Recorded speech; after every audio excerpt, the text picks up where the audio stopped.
I think the last big suburb outside Hyderabad. Once this is done, we'll have purely highway. Panda boy, the last time we rode together was for the Vizag ride. 2019 ride ante I only remember my knee, nothing else. It's been almost 1 year, I guess, since I went to Pench with my wife. At that time also there was similar dew with sunrise, but in car I think we started early, maybe little early, half an hour early. First stop, fuel break, top up, check the bags and all. Full tank? नहीं regular speed petrol sir regular डाल दो बोल रहा ना normal petrol stock తక్కువ speed petrol ఉంది దీంట్లో 2-3 లీటర్లే పడుతుంది కంగారు పడుకు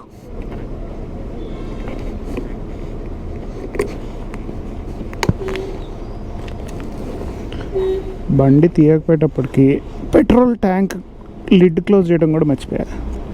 in case you are wondering where we are, hill station atmosphere आ गया.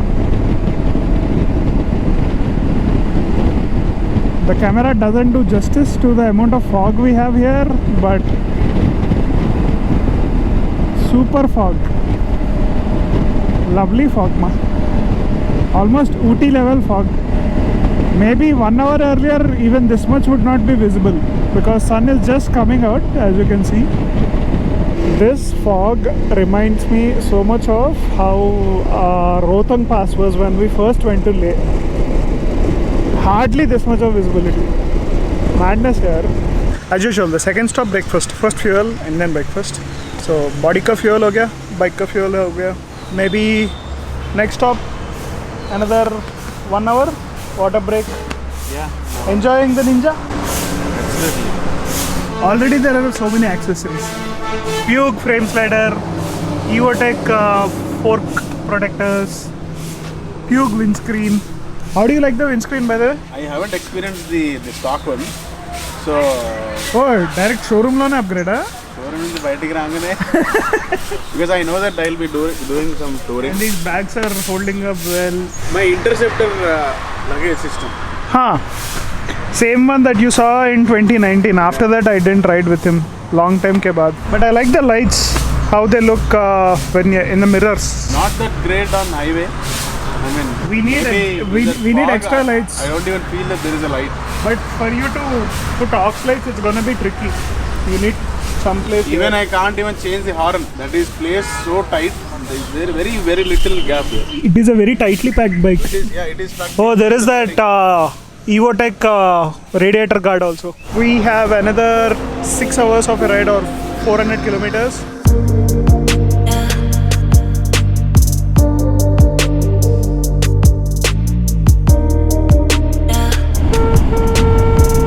Intersection alert. Hyderabad, just 112 kilometers. Third break, water break. We typically stop every 1 hour just to stretch our legs and have water or fuel or something. So we are energized throughout the ride. That's how we can do long distances. And one advantage with riding with more than one person is you get to switch bikes. Finally trying the Ninja 1000 SX.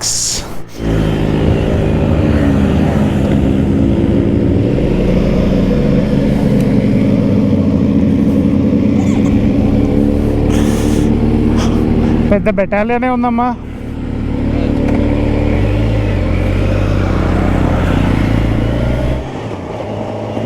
అరే అరే there is no engine sound, dude. Where is the engine?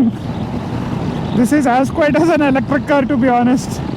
Especially coming from the ADV to a sports cruiser. This feels so low and so close to the ground. At the same time, this is very easy to ride here, and now I understand why Panda was talking about that wind and how mesh is not completely audible. This windscreen is not the most ideal for touring, I guess.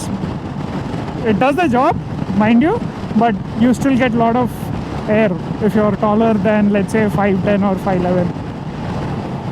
Oh, lovely brakes. So till the first service, we'll keep it around 5,000 to 6,000 RPM. And the quick shifter is pretty good, yeah, working so smooth. Even though there's more like a sports cruiser and not a sports super sport, you would be ideal position would always be ducking. And mind you, if you're hearing a lot of wind noise, it's just the nature of the riding posture on this bike. And the riding posture is not very aggressive. You sit decently comfortable, and I think you can tour on this bike. It's not as comfortable as an ADV obviously, but still for a super sport or a sports cruiser, this is pretty comfortable. Has all the bells and whistles of quick shifter, traction control, ABS, slipper clutch, riding modes. What else do you need? You have an digital instrument cluster which is connected to the phone, so you can set various things like set the RPM limiter or gear shift indicator at certain RPMs, 6-axis IMU, cornering ABS, fully loaded vehicle and capable to hit quite a lot of speed. But the immediate thing that one notices with the Ninja 1000 is just how smooth and refined the bike is. Like, I hardly, except for slight vibes, that too because this hasn't done the first service yet, you get very tiny minute vibes in the handlebar, but besides that, hardly anything. We're cruising around 80 to 90, and this is a very capable tourer. Just have to add earplugs, and it makes a world of a difference, man. When you're riding with these kind of bikes, earplugs are a must. And don't have any concerns that you can't hear honks or other stuff when you're traveling. It's just that people in Senna might have to speak louder, and you would definitely hear horns that are close. One lovely feature about this bike is the quick shifter.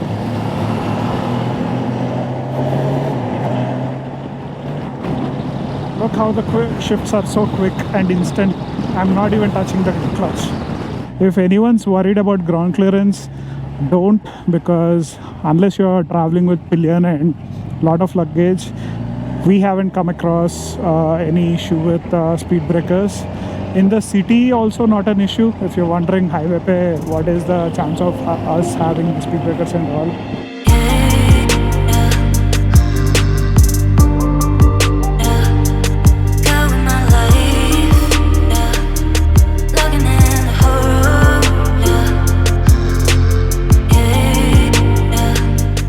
Just 4 o'clock, and after multiple breaks, work calls, small adjustments to the mirrors and other mechanical stuff, we have finally reached Nagpur.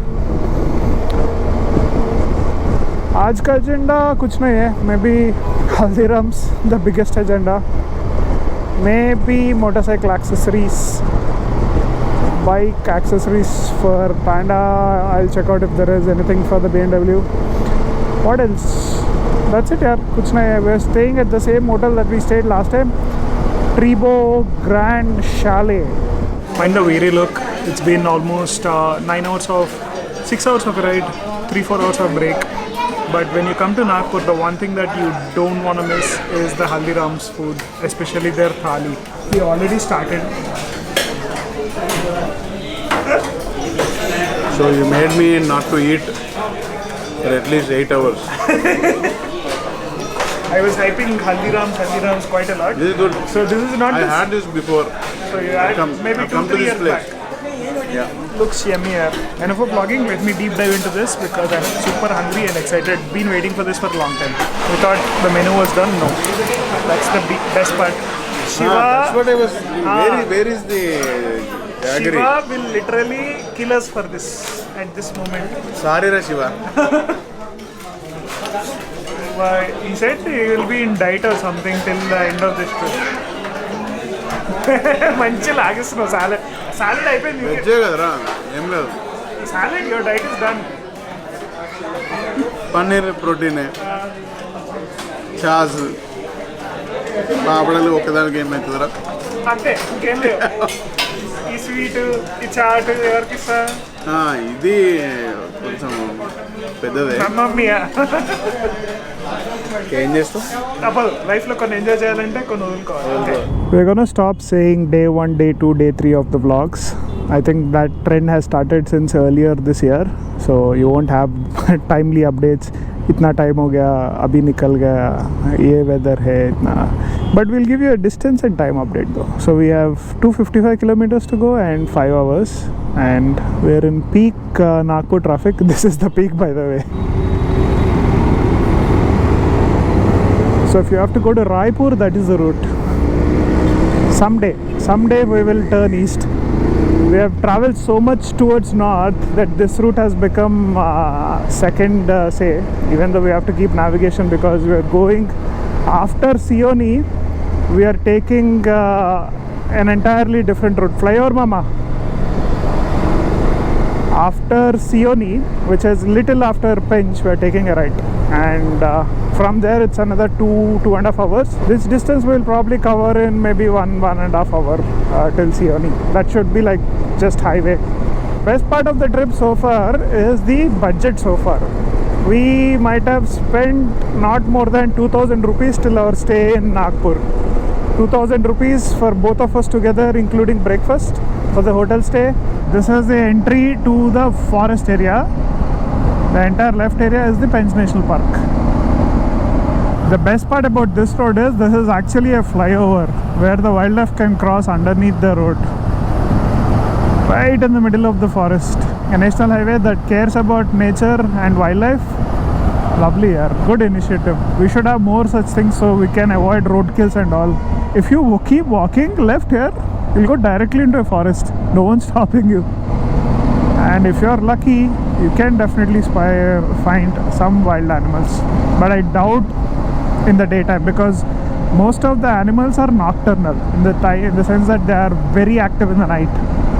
Daytime, most of them just chill, sleep, relax.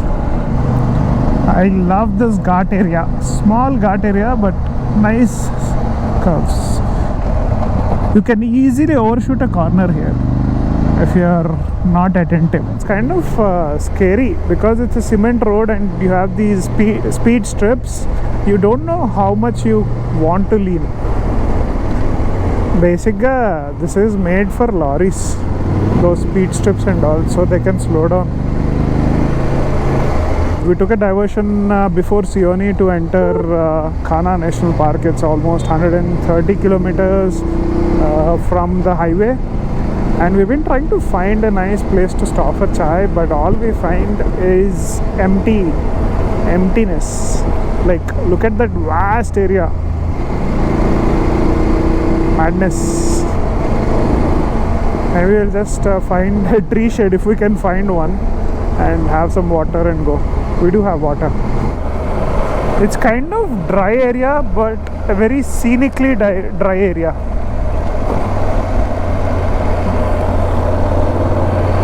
Not sure what that is. Mostly like a railway crossing or something. Nice. In case you are planning to visit Kanha, it's like 40 kilometers before reaching the destination or Kisli Gate, you will find this midway treat place. Veg food was okay, non-veg, but at least the washroom was clean. It's not hot, but you can feel the humidity in the air. So by the time we reach the resort, we'll be decently sleepy. The trick is to not sleep because kal subah 5 baje nikalna hai for the safari.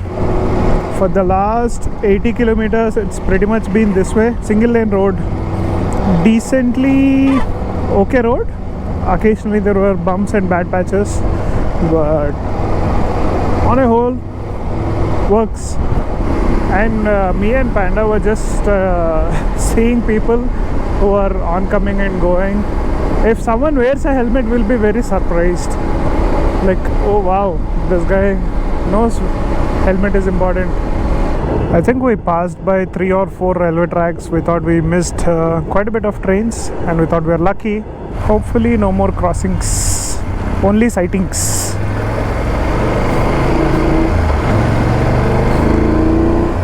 Now we get slight feels of being in the forest buffer area, not the core area. So the core area is very secured. You need permission to or permits to enter. Buffer area is just outside the core area, so you have a lot of villages and people. So there are occasionally sightings. When we were in Pench, me and Manogna, we heard a lot of people had sightings in the buffer area than in the core area, so you don't know. Anything can happen anytime. They're not like actively tracked with GPS. Any sightings, sighting. ఏదైనా కనిపిస్తే, oh, monkeys, I see monkeys. Langurs, they're called langurs. అవి వస్తే ఇంకా tiger వస్తే కూర్చోడమే, no sighting.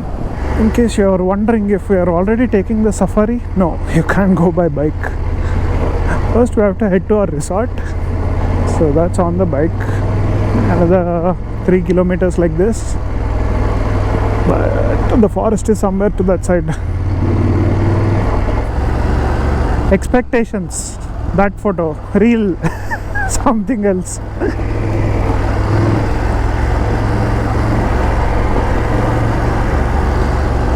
This is nice here. Literally we are driving in the forest. Even their safari tracks are sometimes smaller than this, but typically they look like this. Best part about safaris is just getting up and enjoying the forest in the morning here. Like, it's so cold. You see all the jeeps there. These are all waiting for the safari to begin, and you thought this is quite a lot. Look there.